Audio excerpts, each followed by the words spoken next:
It's time for another Virgin Voyages trip. Come along with us as we share all of the fun, food, and drinks we had while on board. Let's check it out.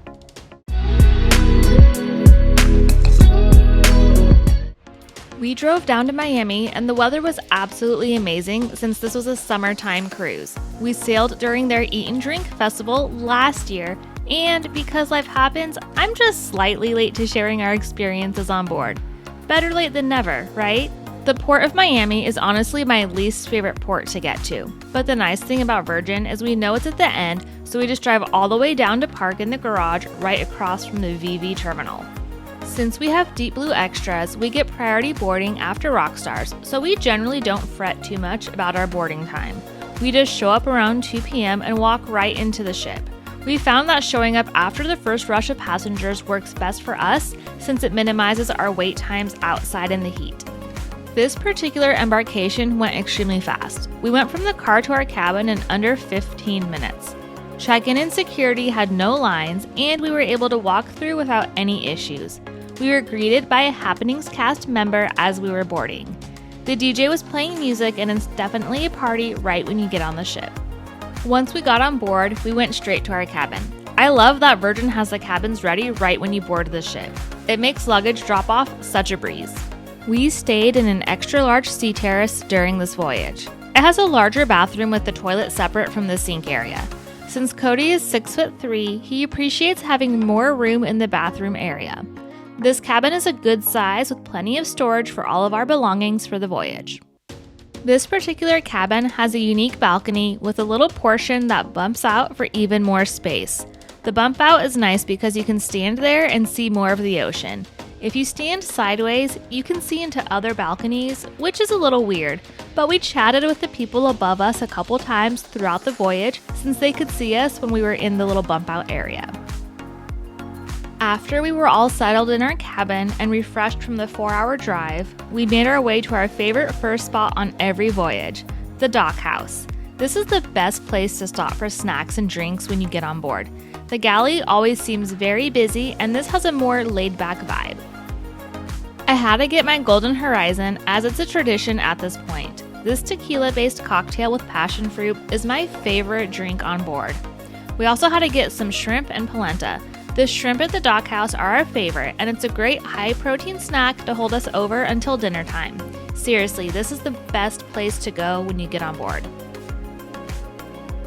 It was then time for the sail-away party and free bubbles. We like going to the sail-away party when we can because we like to see who the current Happenings cast members are, and they're all introduced at this time.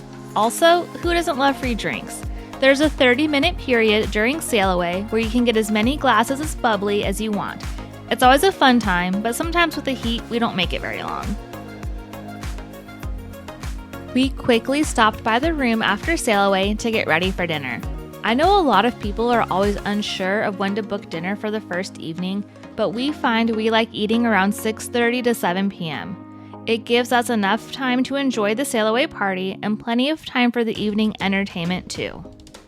Dinner this evening was at Razzle Dazzle, which is actually one of our favorite restaurants on board. This is the traditional Razzle Dazzle concept, but I'm really excited for a cruise we're taking in May when we'll be able to try Lucky Lotus. For starters, we got the pork belly, the Nashville hot cauliflower, and the King Trumpet carpaccio. The Nashville hot cauliflower is probably my favorite dish on board. The flavors are so good. The pork belly is kind of hit or miss. Sometimes it's delicious and other times not so much. This particular one was in the middle. I think it really comes down to how much the pork is rendered. The carpaccio was very acidic, which I like, but I could see some people not being a fan. I ordered the Napa cabbage wrapped snapper, and Cody got the slow cooked short lamb shank. The snapper was light but had good flavor. The lamb shank is always a winner here. It's Cody's favorite from this particular restaurant, and it's one I highly recommend, especially if you like lamb. I'm sometimes not the biggest lamb fan, and I even loved it. Dessert consisted of the vanilla bean creme brulee, the dark s'mores, and the brown sugar baked pears. Both the creme brulee and s'mores had a smoky flavor to them. The pears are my personal favorite because they are light and refreshing, and the crispy phyllo dough on top adds the perfect crunch. After dinner, we went back to our room to enjoy sailing away from Miami while our dinner settled. The weather was perfect, and there's something so relaxing just being on the balcony watching the views. We decided to head to our favorite bar on board, On the Rocks. We like this bar because of its central location and comfortable bar seats. I'm not gonna lie, a lot of the seating on Virgin looks pretty, but it's not the most practical. On the Rocks has the most comfortable bar seats in our experience, so we always like to have some drinks before the evening shows at this location. Cody got an old fashioned, which is his go-to cocktail.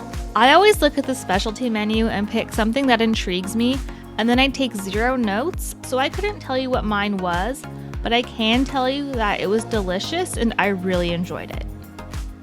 I love how Virgin has lots of little spots with live music throughout the evening. We enjoyed this band while sipping our cocktails and had a good time. It was then time to head to the Red Room for the evening show, Misbehave. Misbehave is a game show where the audience is split into 2 teams, Ahoy and Sailor.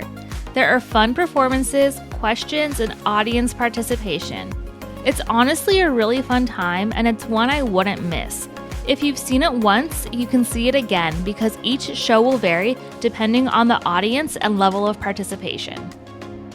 Don't like audience participation? No worries. It's all optional and you don't have to participate if you don't want to.